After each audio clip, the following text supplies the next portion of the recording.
Kak. Kak Lasenta bisa dimulai ya Kak ya? Bentar.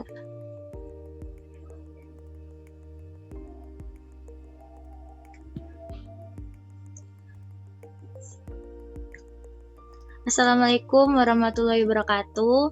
Selamat malam teman-teman dan selamat malam juga kepada Kak Lasenta sebagai narasumber pada kegiatan diskusi kali ini dengan tema relevansi dunia perpustakaan di masa pandemik. Nah, untuk mempersingkat waktu, langsung saja saya serahkan kepada Kak Lasenta untuk memperkenalkan diri sekaligus memberikan materi atau pengetahuan yang bisa dibagikan kepada kita-kita selaku mahasiswa ilmu informasi dan perpustakaan.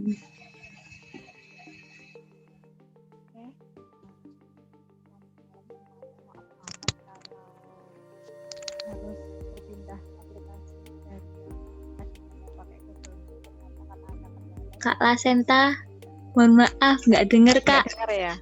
Iya. Ulangi lagi ya.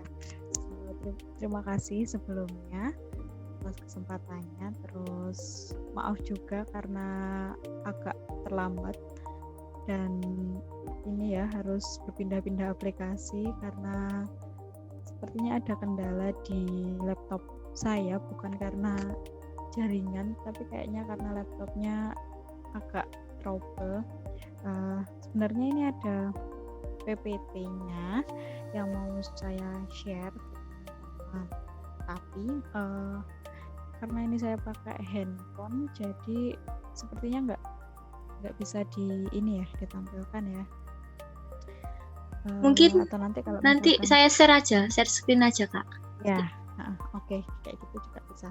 Nah, sebelumnya perkenalkan, nama saya Lasenta, biasa dipanggil Sinta. Saya lulusan dari S1 Ilmu Perpustakaan Universitas Brawijaya, kemudian S2 dari Universitas Gadjah Mada.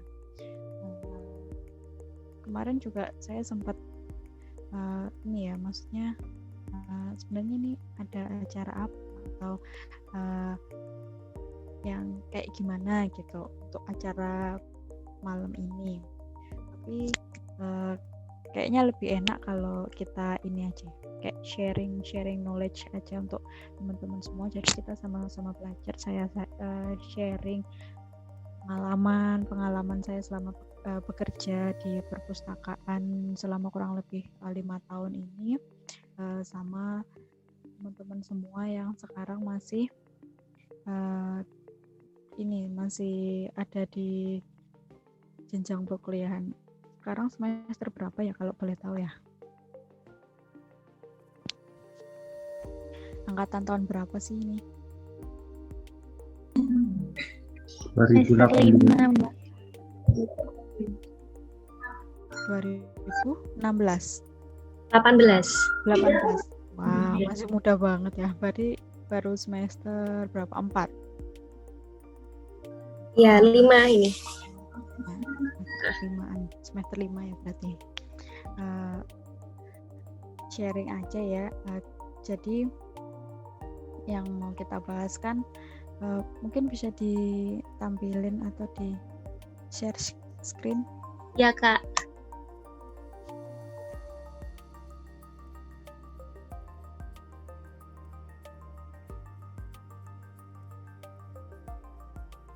Yang mau kita bahas hari ini kan tentang relevansi dunia perpustakaan di masa pandemik ini ya. Udah muncul nggak Kak PPT-nya? Ya, muncul.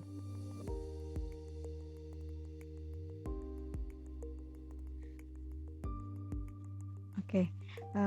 Relevansi dunia perpustakaan di masa pandemi. Kenapa sih kok harus ada relevansinya? Karena ya mau nggak mau kita harus berdamai ya dengan keadaan. Jadi karena ya kita sudah ada di era di masa pandemik ini, berarti kita yang ada di dunia perpustakaan juga harus bisa dan dengan cepat beradaptasi dengan keadaan ini. Nah, sebelum kita mulai masuk ke intinya, kita perlu tahu dulu bahwa next slide-nya, bahwa setiap pustakawan itu mempunyai job desk-nya masing-masing, baik itu pustakawan PNS maupun yang non PNS atau dari swasta. Kalau di PNS, job desk dari pustakawan itu sudah dituliskan di juknisnya, jadi pedoman masing-masing.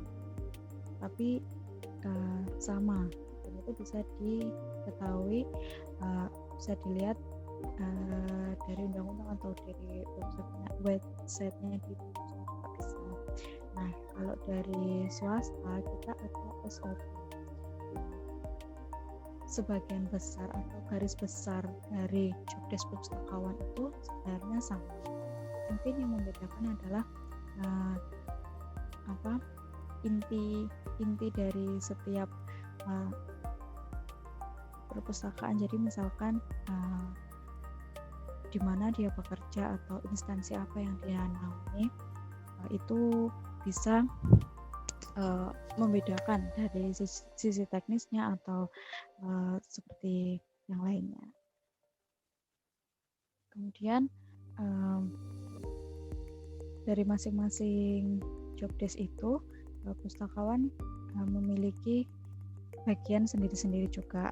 Nah, bagian-bagian itu tergantung dari instansi dari tempat dia bekerja juga. Jadi misalkan di instansi itu hanya memerlukan kepala perpustakaan dan bagian pengolahan saja, maka untuk bagian sirkulasi atau dan lain-lain itu bisa dihandle semuanya, maksudnya dihandle siapapun pustakawannya di situ. Jadi ya masing-masing perpustakaan memiliki unit-unit yang atau bagian-bagian yang bisa disesuaikan dengan tempat atau instansi dia bekerja. Gitu. Next. Nah, siapa saja sih yang bisa disebut pustakawan? Sebenarnya semua lulusan ilmu perpustakaan itu otomatis dia adalah pustakawan, dia berprofesi sebagai pustakawan atau orang-orang yang bekerja di perpustakaan, meskipun dia bukan lulusan ilmu perpustakaan. Mungkin ini ada perdebatan ya di belakang, tapi sejauh ini yang saya tahu, orang-orang yang bekerja di perpustakaan, meskipun dia bukan lulusan perpustakaan, namun mengikuti seperti kayak pelatihan atau apa yang dia memiliki sertifikat, akhirnya bisa disebut pustakawan. Kak Senta, ini ya? Suaranya nggak dengar. Nggak dengar ya? Iya. Oke. Jadi saya ulangin ya, siapa aja yang bisa disebut pustakawan. Sebenarnya semua lulusan ilmu perpustakaan itu otomatis dia berprofesi sebagai pustakawan, entah itu dia bekerja di perpustakaan maupun tidak, karena dia sudah memiliki gelar S1 perpustakaan, jadi otomatis dia berprofesi sebagai pustakawan. Dan orang-orang yang bekerja di perpustakaan yang dia sudah memiliki jam atau sudah mengikuti pelatihan hingga akhirnya dia bisa disetarakan dengan pustakawan, baik itu di lembaga PNS maupun swasta, seperti itu. Kemudian next.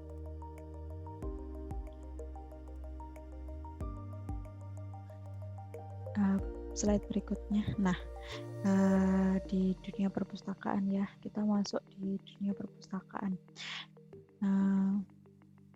Kemarin sebelum adanya pandemi itu, yang lagi di-up-kan di perpustakaan itu adalah grup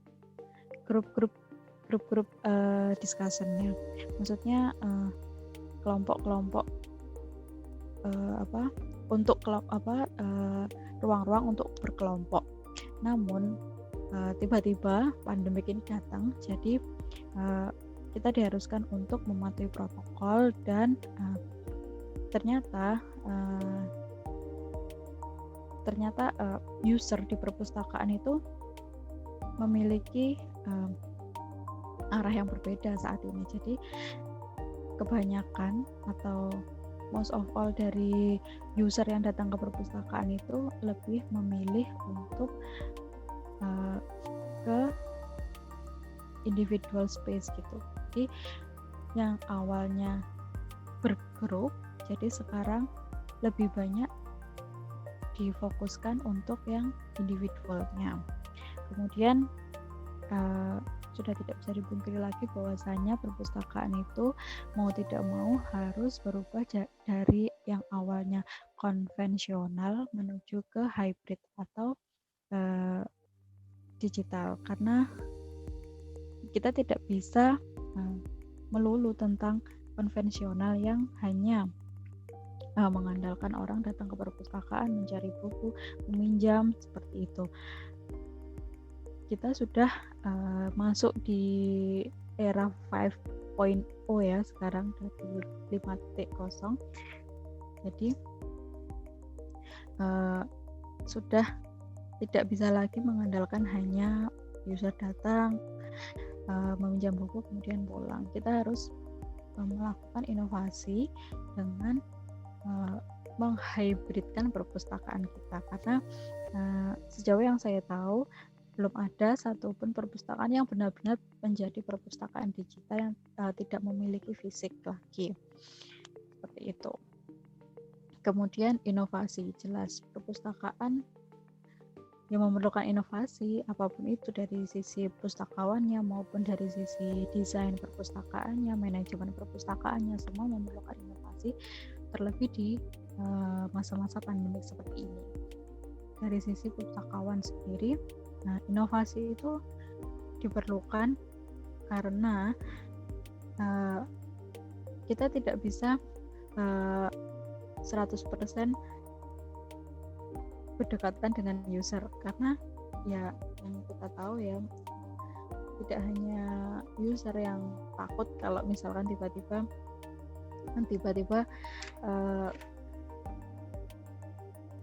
tertular penyakit atau bagaimana. Pustakawan pun sebenarnya juga takut. Jadi kita sebagai pustakawan juga harus berinovasi bagaimana caranya mengembangkan layanan ini, tapi tetap mematuhi protokol yang ada. Kemudian dari sisi desain, di perpustakaan juga pasti kita pikirkan ulang bagaimana caranya agar tetap mematuhi protokol kesehatan, namun tetap bisa digunakan dengan user.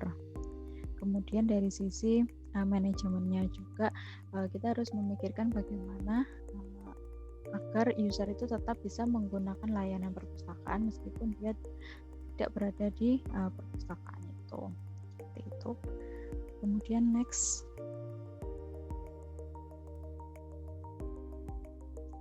Nah, ini salah satu, ini ada bukan salah satu ya, ada beberapa inovasi yang pasti bisa dan seharusnya bisa dilakukan di perpustakaan, seperti membuat perpustakaan menjadi tempat yang nyaman. Karena kita tahu di masa-masa saat ini kan kita sudah tidak bisa bermain seperti dulu ya, seperti ke mall atau main-main ke tempat wisata itu tidak bisa dengan mudah seperti dulu. Jadi kita harus bisa membuat perpustakaan itu sebagai tempat yang nyaman, yang bisa digunakan untuk rekreasi juga. Jadi orang tuh datang ke perpustakaan bisa merasa nyaman, kemudian bisa menyediakan alat-alat untuk membuat video atau foto seperti itu, seperti menyediakan kamera atau menyediakan apapun yang bisa digunakan sebagai penunjang kita, sebagai penunjang user, maksudnya sebagai penunjang user untuk menghadapi era ini gitu. Kemudian bisa mendesain ulang perpustakaan dengan mematuhi protokol, kemudian menyediakan jasa bahan pustaka. Nah, ini maksudnya karena dibatasi juga jumlah pengunjung di perpustakaan untuk saat ini, jadi bisa kita memberikan jasa pada user untuk mengirimkan buku yang mereka pinjam.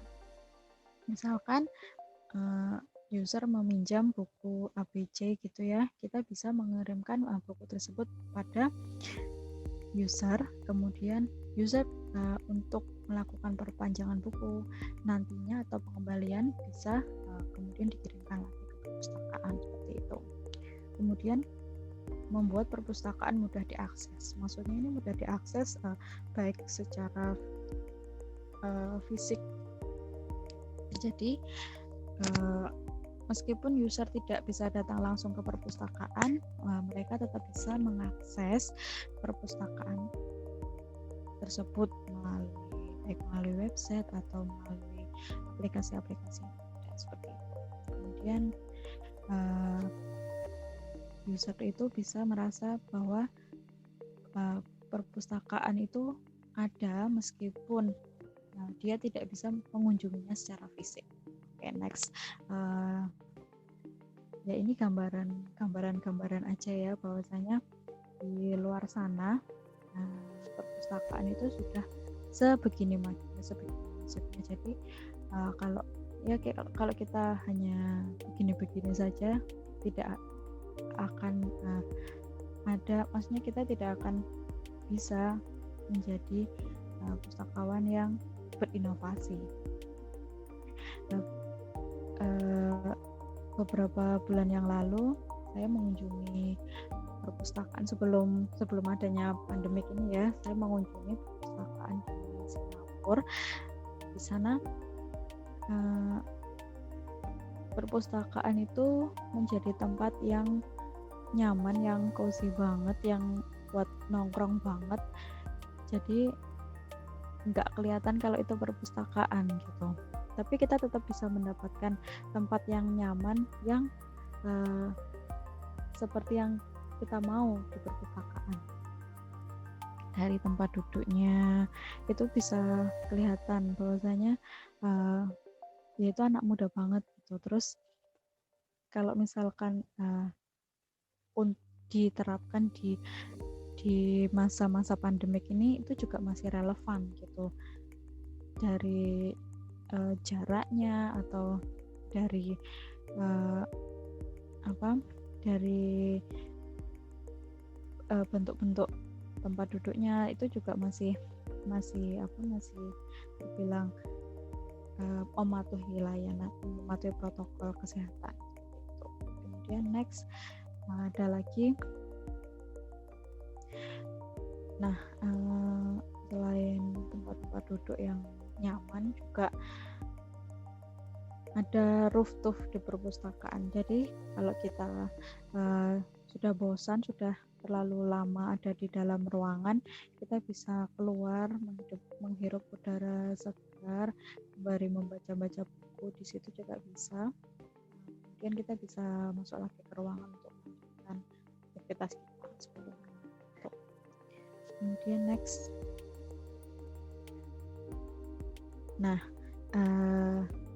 Selain tempat yang nyaman, perpustakaan itu juga bisa diakses 24 jam di tempat-tempat tertentu. Jadi misalkan perpustakaannya itu tutup, masih ada learning commons-nya yang dapat diakses selama 24 jam full oleh user tanpa mengganggu kenyamanan yang ada di dalamnya gitu. Jadi user masih tetap bisa merasakan nyaman seperti di perpustakaan, tapi meskipun perpustakaan intinya tutup, tapi di situ user masih bisa mendapatkan layanan tersebut gitu. Kemudian next.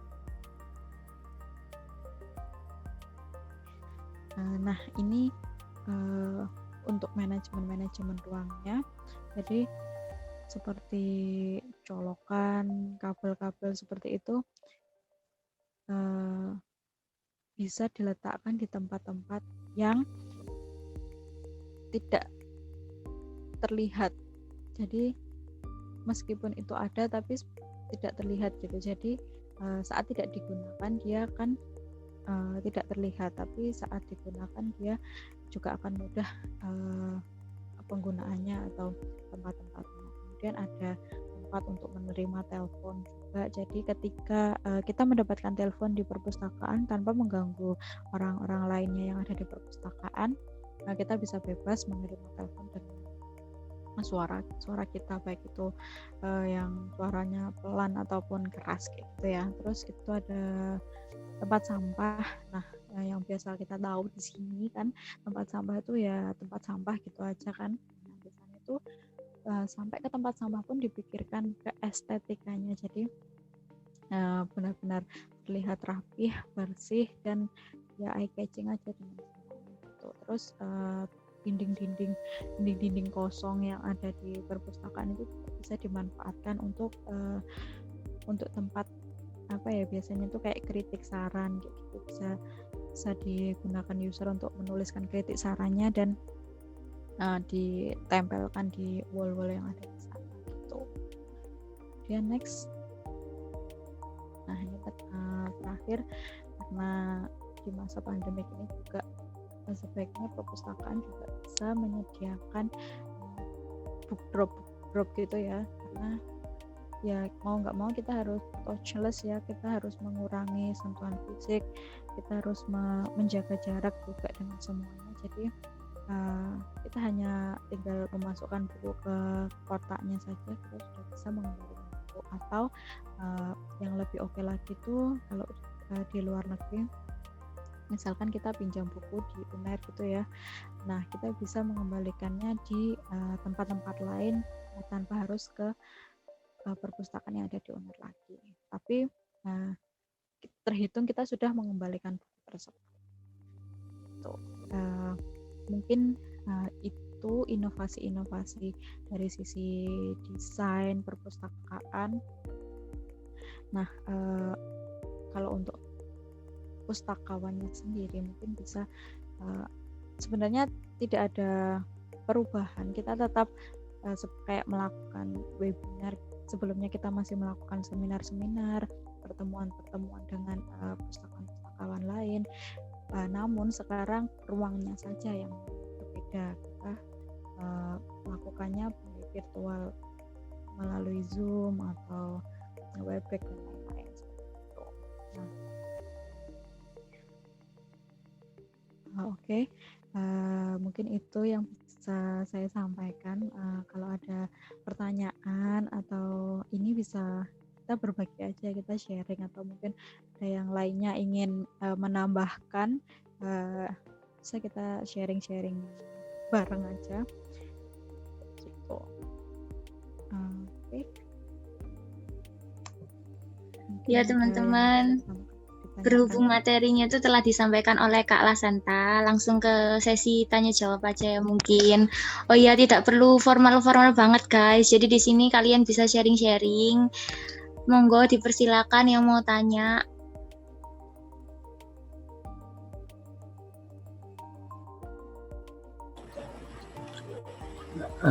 Izin bertanya ya. Sebelumnya perkenalkan aku Mido, ingin bertanya sih Kak, apakah dari Kakak pernah terpikirkan suatu kebijakan yang diterapkan dalam perpustakaan itu tidak kayak tidak sesuai lah dengan apa yang diinginkan sama kakaknya. Nah, mengenai hal tersebut bagaimana cara mengatasinya? Terima kasih. Ini langsung dijawab gitu ya.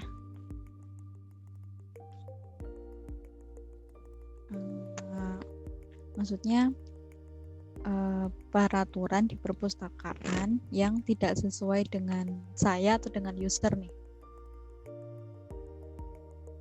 Iya, tidak sesuai dengan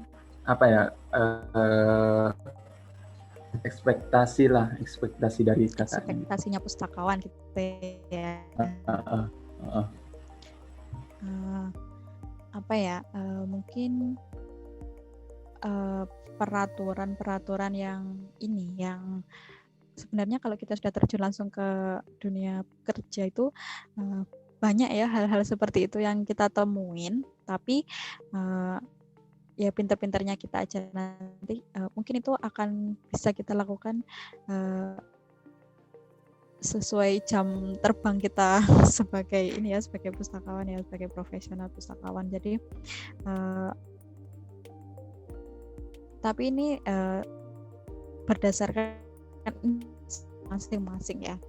Kalau di tempat saya itu mungkin karena ini ya yayasan, jadi yang memegang peranan tertinggi untuk mengatur instansi itu yayasan ya. Jadi sering berbenturan dengan si ini. Jadi misalkan kita kan pengadaan buku gitu. Ketika kita mengadakan pengadaan buku sesuai SOP gitu ya, kita minta dari mahasiswa, maksudnya mahasiswa inginkan buku apa yang ada, kemudian dari setiap jurusan kita mintakan judul-judul buku apa yang diinginkan. Setelah itu terkumpul, kemudian kita melakukan pengadaan buku. Ternyata harus melalui prosedur-prosedur yang berbelit dan tidak bisa semuanya itu langsung di ACC atau tidak semuanya itu bisa langsung dibelikan meskipun ada dananya gitu. Jadi hal-hal seperti itu yang kadang membuat kita sebagai pustakawan itu gimana sih wong ini tuh buat mahasiswa kok, tapi ternyata ya masih berbelit-belit juga gitu. Tapi lama-lama kita bisa menyelami dan mencari celahnya untuk bagaimana tetap misalkan kayak pengadaan gitu ya, kita tetap bisa mengadakan buku ini, tapi meski dengan entah itu jumlahnya yang terbatas atau nantinya akan diikutkan di pengadaan di kloter yang selanjutnya seperti itu. Mungkin ada yang lain?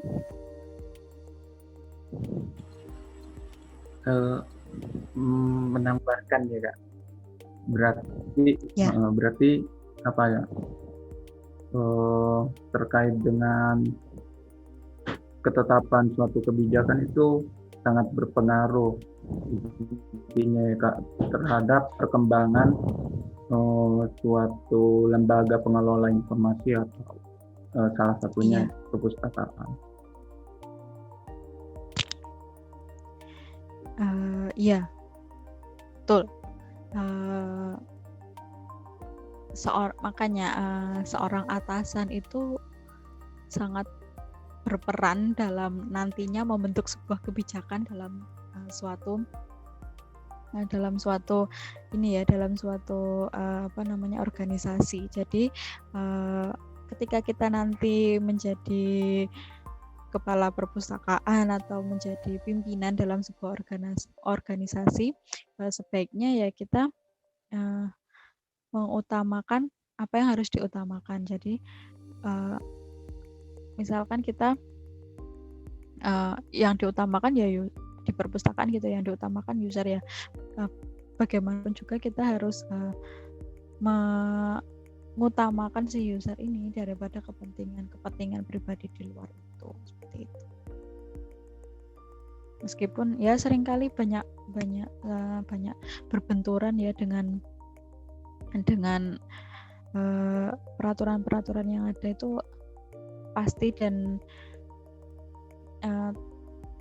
dari mulai tahun pertama bekerja sampai sekarang itu pasti banyak banget benturan-benturan dengan peraturan-peraturan yang waduh sepertinya nggak usah deh ada peraturan kayak gini, tapi ternyata ya kita harus tetap menjalani gitu. Sebelum next ke pertanyaan selanjutnya nih, saya mau menjelaskan dulu ya, menjelaskan lagi atau menjawab lebih tepatnya pertanyaan-pertanyaan yang sebelumnya sudah dimasuk gitu ya. Yang pertama itu tentang apa ya? Saya lupa. Yang pertama itu tentang bagaimana inovasi, ya kurang lebih inovasi yang ada di perpustakaan di masa pandemi gitu ya. Sebenarnya ya itu tadi, bukan hanya user yang takut tertular penyakit gitu ya, pustakawannya juga sama, tapi karena keadaan yang mengharuskan kita untuk tetap bekerja dan tetap melayani user-user yang datang ke perpustakaan, maka sebenarnya dan seharusnya perpustakaan itu bisa menjembatani dengan misalkan bisa melakukan perpanjangan atau perpanjangan buku ya, atau pengembalian. Kalau pengembalian itu akan diperpanjang gitu ya, maksudnya untuk saat-saat ini sebaiknya tidak mengembalikan buku dulu dengan kontak fisik, dengan misalkan datang ke perpustakaan mengembalikan buku gitu. Nah, kalau di perpus kami, kita menerima misalkan dia mau mengantarkan, mempaketkan bukunya gitu ya, mau baik melalui kurir atau melalui Gojek kayak gitu-gitu. Kemudian bisa melakukan perpanjangan buku secara online atau by WA. Misalkan mereka cukup WA aja ke pustakawannya, misalkan mau diperpanjang nih tanggal segini dengan nama dan NIM ini gitu, itu sudah bisa. Kemudian yaitu tadi jasa antar bahan pustaka, misalkan mereka membutuhkan buku ini untuk mengerjakan skripsinya atau apa yang nggak ada e-booknya gitu, kita bisa mengantarkan atau bisa mengirimkan buku itu dengan catatan si pustakawan si usernya ini mau membayar ongkosnya seperti itu, atau mempermudah akses e-book atau repository. Jadi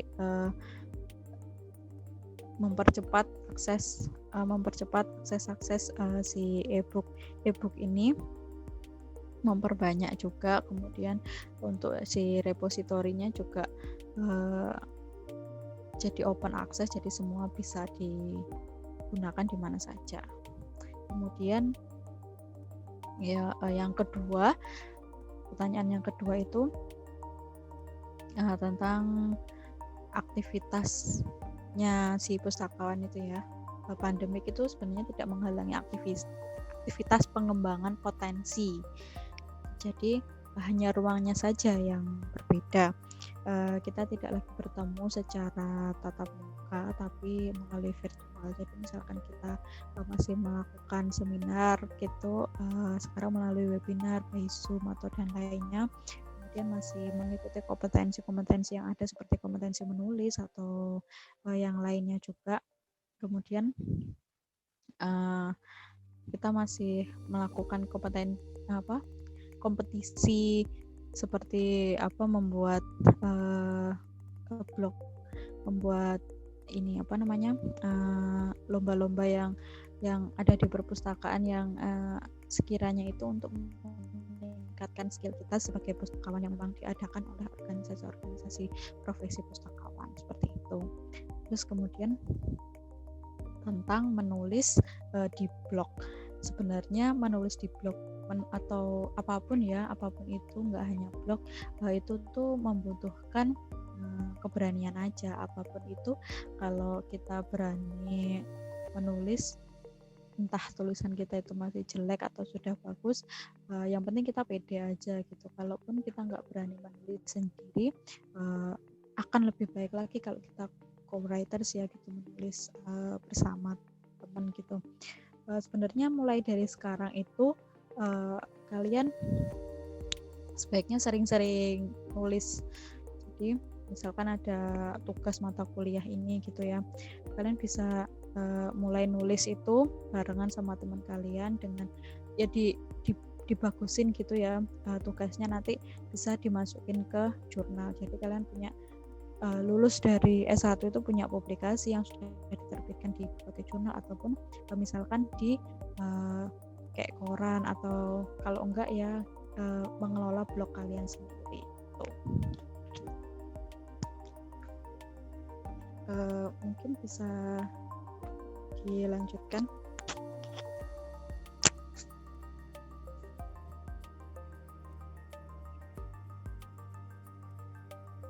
Ada pertanyaan lain mungkin?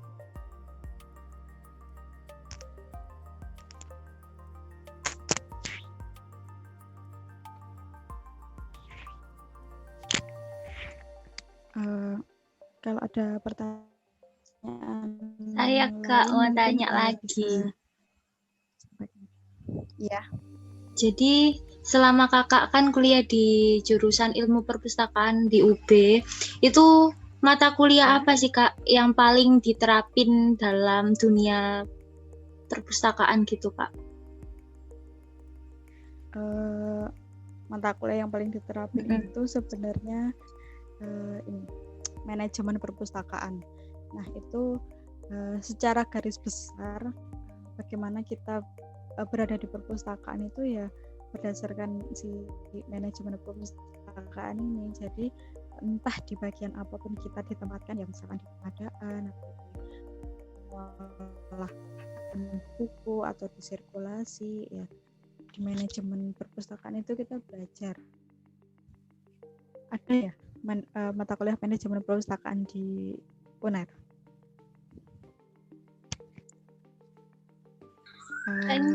Ada nggak ya? Lupa Pak. Ya itu kurang lebih pokoknya yang masih berhubungan dengan manajemen perpustakaan itu penting banget untuk dipelajari. Kalau kayak katalogisasi atau seperti itu sebenarnya penting, tapi itu bisa dipelajari sambil berjalan gitu, dan bisa dicari celahnya gitu, gimana caranya itu bisa dikerjakan gitu. Mungkin ada pertanyaan lagi teman-teman. Oh iya Mbak Valen, ayo Mbak. Halo Kak.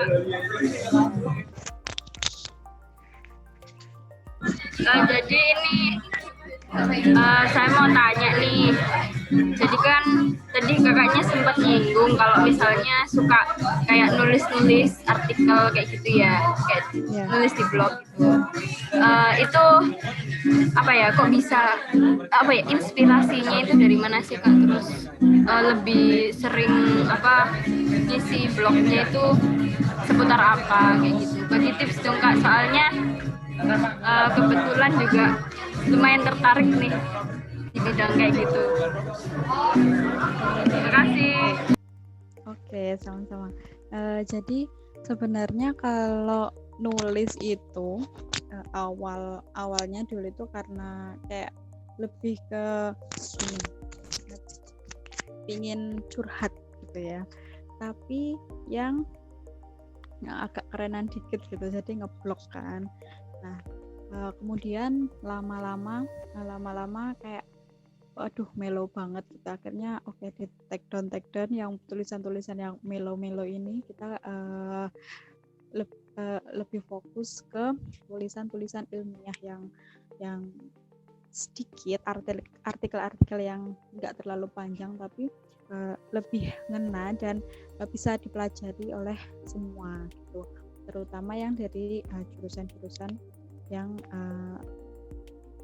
di bidang yang sama saya gitu.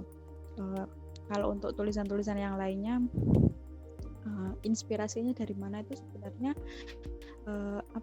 kayak kalau kita ikut seminar atau membaca sesuatu gitu ya, pasti akan kayak tiba-tiba wah ini oke nih tema tentang ini, kita bisa cari-cari lebih lanjut, terutama yang kayak tema-tema yang belum banyak digunakan orang atau belum banyak tulisan-tulisan tentang itu. Sebenarnya tema-tema tentang perpustakaan, kepustakawanan juga masih sedikit banget. Kalau misalkan kita cari jurnalnya gitu ya, itu tuh masih kayak misalkan jurusan lain itu sudah 1000 jurnal gitu, kita misalkan masih yang 500-an gitu. Jadi kayak masih banyak banget peluang untuk bisa kita nulis publikasi, itu masih sangat terbuka lebar, terutama di jurnal-jurnal yang ada di Indonesia ini ya.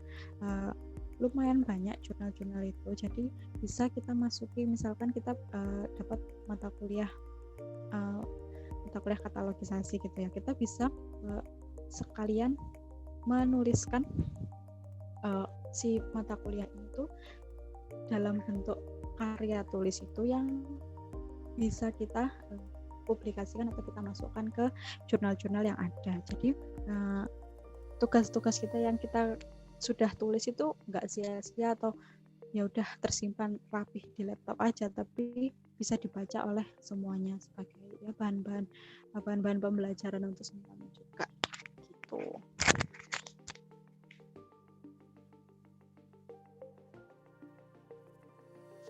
Mungkin ada lagi yang lain? Terima kasih Kak. Oke, bisa mulai dicoba untuk nulis, atau mungkin kapan-kapan kita bisa nulis bareng. Bisa nulis bareng Siap, Kak, untuk siap. Iya, untuk diterbitkan di jurnal atau di call paper gitu ya.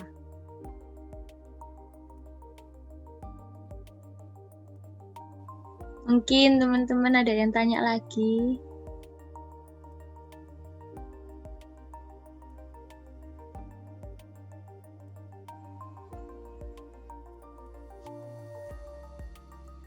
Mungkin aku ya Kak ya yang tanya ya Kak ya. Oke, boleh. Apa namanya itu, kalau di perpustakaan Stikes sendiri tuh gimana itunya, gimana layanannya Kak di masa pandemik ini, sama kayak yang dijelasin Kakak atau gimana gitu Kak? Iya, kita kalau untuk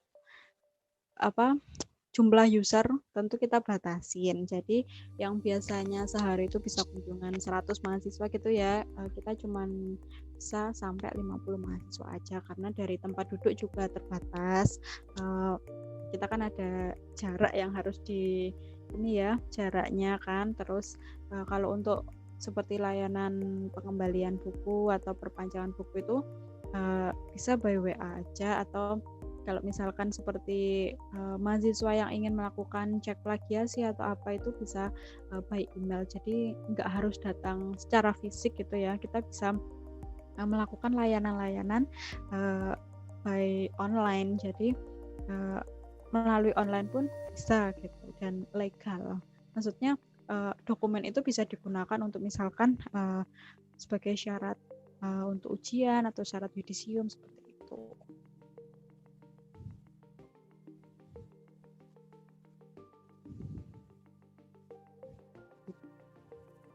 Gitu. Ada yang mau ditambahkan atau mungkin ada sharing-sharing dari yang lainnya tentang gimana di masa-masa pandemik ini? Mungkin Mbak Anastasia. Ya Mbak, saya mau tanya. Ya. Ini lebih ke pengalaman sebagai mahasiswa terus menjadi masuk ke dunia kerja gitu Mbak. Jadi mungkin ada nggak sih Mbak kayak culture shock yang dialami sama Mbak waktu pertama kali terjun ke dunia kerja? Soalnya kita ini kan udah semester 5. Nah kita ini nanti bulan Januari itu bakalan magang. Jadi mungkin ada tips atau apa gitu Mbak, biar kita nggak mengalami culture shock nanti waktu di dunia kerja gitu. Makasih Mbak. Oke, sama-sama. Kalau culture shock itu lebih ke ini ya, lebih ke kalau kita sudah benar-benar terjun kerja. Jadi ketika kita akan melakukan suatu kegiatan gitu, nah itu biasanya di situ culture shocknya, kita berbenturan dengan kayak tadi yang pertanyaan pertama tadi ya, kita berbenturan dengan aturan-aturan yang ada. Nah itu baru wah kayaknya kita dulu waktu kuliah nggak diajarin gini, tapi ternyata ini yang kita dapatkan gitu. Kalau untuk magang mungkin kita dapat enak-enaknya aja ya. Kadang mungkin ini kalau magang itu kultur shocknya di jam kerja. Jadi misalkan biasanya kita kuliah pagi, siang udah pulang. Nah, kalau memulainya dengan magang itu kan dari pagi kita berangkat, nanti baru sore baru kita bisa pulang. Wah, seharian ada di perpustakaan itu ya mungkin kurang lebih seperti itu shock. Kultur shocknya tuh lebih ke perasaan aduh pengen cepet-cepet pulang tapi masih harus kerja gitu.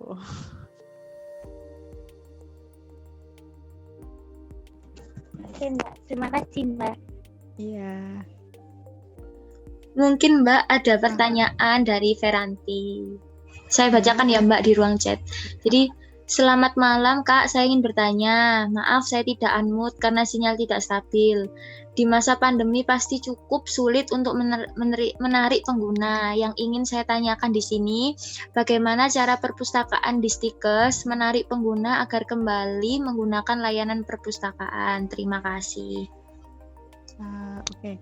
Kalau sebenarnya tidak ada yang berubah ya. Jadi misalkan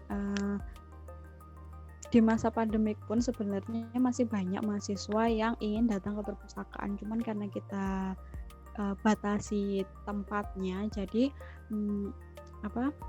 si mahasiswa ini lebih memilih untuk mengaksesnya by online gitu. Jadi saya sih tetap percaya bahwa semua mahasiswa itu akan tetap membutuhkan perpustakaan. Jadi meskipun kita harus mengurangi tempat untuk user di perpustakaan, tapi tetap nantinya mahasiswa itu akan saat situasi sudah stabil ya atau sudah kembali normal lagi nanti, mungkin entah kapan itu mereka tetap akan datang ke perpustakaan karena walau bagaimanapun juga pasti yang namanya user itu akan membutuhkan ruang fisik gitu ya.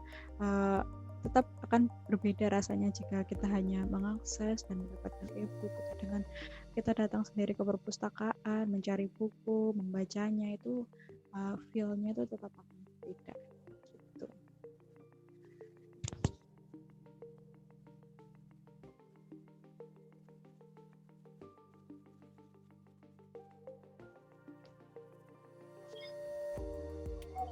Kak, saya mau tanya. Sebelumnya kenalin, nama saya Safira. Sebenarnya nggak jauh beda sama pertanyaan sebelumnya punya Feranti terkait fungsi perpustakaan sebagai wahana rekreasi pengetahuan. Dalam artian di sini itu untuk menstimulus pengguna. Karena kalau semisal saya ngikutin akun Instagramnya perpustakaan di Amerika Serikat itu, salah satu perpustakaan umumnya, Mercantile Library itu, mereka itu sering banget ngundang pemateri terus storytelling gitu Kak. Nah cuman karena masa pandemi ini mereka akhirnya geser itu di live IG. Nah ada nggak sih Kak semisal yang sudah pernah dilakukan terkait untuk menstimulus para penggunanya ini agar lebih mau lagi gitu buat datang ke perpustakaan dan menggunakan layanan ini? Makasih Kak. Oke, sama-sama. Jadi gini, memang kulturnya perpustakaan-perpustakaan yang ada di luar itu lebih ke user friendly banget. Jadi saya pernah ke Taiwan ya. Di sana itu perpustakaannya menyediakan satu hari khusus yang mereka tuh semua pustakawannya tuh menerima orang-orang difabel gitu ya. Mereka menghibur dari masing-masing usia. Misalkan yang masih kecil atau usia-usia yang masih anak-anak gitu, mereka dihibur dengan atau mereka diberikan informasi-informasi yang informatif gitu ya, dengan berbagai kegiatan. Kemudian nanti ada suatu waktu yang digunakan hari itu untuk untuk lansia. Jadi perpustakaan itu tidak melulu hanya tentang menyediakan koleksi mereka pinjam kemudian dibawa pulang gitu ya, tapi ada interaksi antara user dan pustakawan yang menjadikannya dekat gitu ya. Jadi seolah-olah user itu harus kayak datang, aku harus mencari sesuatu gimana bisa mendapatkannya, datang ke perpustakaan seperti itu. Namun kalau di Indonesia itu memang masih jarang ya perpustakaan yang seperti itu, tapi sekarang sudah banyak gitu. Lebih ke ini kayak misalkan acara-acara yang dibuat komunitas yang tempatnya itu ada di perpustakaan. Jadi mereka misalkan di perpustakaan universitas gitu ya, jadi misalkan dari UKM atau apa itu sebagai tempat misalkan seperti mereka mau meresensi buku atau apa di perpustakaan dengan cara-cara yang lebih milenial banget, yang lebih anak muda banget gitu. Jadi mereka tetap menikmati acaranya tapi dengan dibalut dengan tempatnya yang ada di perpustakaan. Jadi seolah-olah sebagai ini juga, jadi mereka mengikuti acara dan datang ke perpustakaan, jadi memberikan gambaran bahwasanya perpustakaan itu bisa digunakan oleh semuanya. Kayak misalkan di perpustakaan saya sendiri juga menyediakan tempat untuk, karena di perpustakaan saya adalah perpustakaan untuk sekolah ini ya kesehatan. Jadi ada satu waktu itu digunakan untuk kelompok-kelompok dari mahasiswa ini belajar untuk mereka bisa menyalurkan ini misalkan kayak meriksa kayak tekanan darah atau periksa-periksa yang hal-hal yang ringan tapi bisa dilakukan dengan cepat gitu. Jadi tidak memerlukan banyak ruang tapi bisa dilakukan di perpustakaan juga. Gitu. Mungkin ada yang kurang jelas atau yang mau ditambahkan juga nggak apa-apa, silahkan. Oh iya Kak, makasih Kak. Itu berarti kayak bagian dari program layanan perpustakaan inklusif gitu ya Kak. Jadi kayak bahwasanya perpustakaan itu pada akhirnya menjunjung dan menjelaskan perkembangan suatu disiplin atau entah itu baik komunitas. Misal kalau kayak Perpusnas itu kan juga menjunjung gimana caranya biar pendidikan di Indonesia maju. Tapi kalau semisal dalam cakupan perpustakaan perguruan tinggi, ya salah satunya mewadahi mahasiswa itu tadi untuk melakukan kegiatan yang mereka butuhkan gitu ya Kak ya. Iya, betul. Jadi perpustakaan itu bisa menjadi tempat yang bisa digunakan oleh siapa aja gitu, tidak memandang suku, ras, agama pun gitu. Jadi lebih mendekatkan si pengguna perpustakaan dan si pengelola perpustakaannya. Oke Kak, mau tanya satu lagi. Semisal nih Kak, untuk perpustakaan baik itu Stikes atau misal di UIN nih Kak, berarti kan kayak itu ada subjek spesifik gitu yang setidaknya harus bisa dipahami lebih baik sama si para pustakawan terkait. Ada nggak sih Kak kayak ahli subjek gitu di suatu pustakawan? Jadi misal di perpustakaan UIN itu ada ahli subjeknya terkait sejarah Islam kayak gitu Kak. Dan itu bisa nggak lulusan pustakawan seperti kita itu jadi bagian itunya. Jadi juga bisa mandu penelitian, membantu penelitian akademisi di perpustakaan terkait itu. Oke. Bisa banget itu, malah kan lebih bagus. Kayak misalkan di perpustakaan saya ya, di Stikes awalnya saya nggak ngerti apa tentang kesehatan, tapi lama-lama saya bisa belajar, mempelajari, dan ya dari buku-buku yang ada di sana kan kita bisa belajar. Kemudian kita semakin lama mengenal mahasiswa, mengenal dosen-dosen, jadi kita bisa sedikit banyak tahu tentang kesehatan meskipun kita bukan orang kesehatan gitu kan. Setidaknya sedikit banyak gambaran besar gitu ya dari jurusan-jurusan yang ada itu kita bisa menyelami. Sebagai contoh juga saya bisa berkolaborasi dengan salah satu mahasiswa saya untuk meneliti tentang kesehatan yang digabungkan dengan ilmu informasi juga. Yang kemarin juga saya presentasikan di Taiwan juga. Jadi bisa banget hal itu terjadi. Seperti kayak misalkan di UIN gitu ya.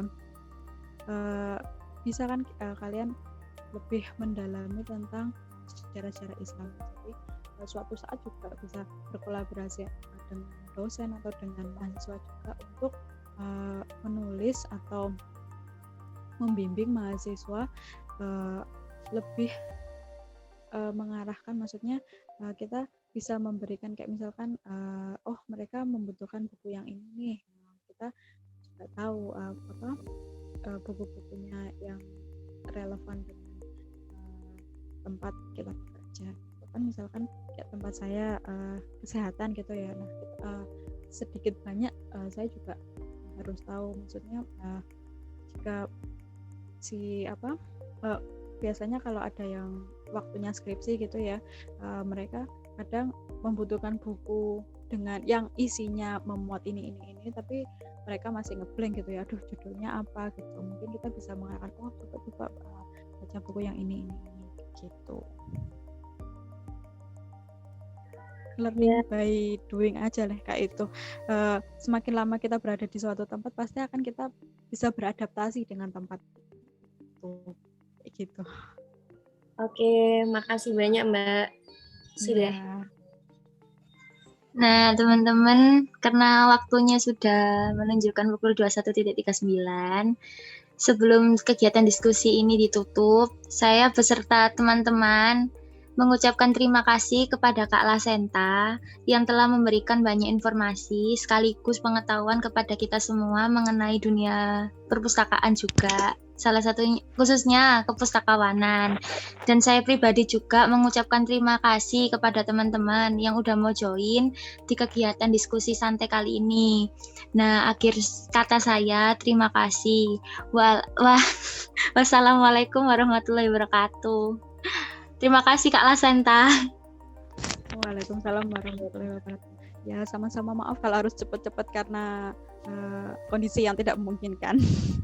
Sampai ketemu lain waktu. Kalau misalkan ada yang ingin ditanyakan atau ingin sharing-sharing lebih lanjut, bisa dihubungi by WA atau Instagram. Bebas kok, terbuka saya sama semuanya. Baik Kak, makasih ya Kak ya. Ya, sama-sama. Kasih Nui.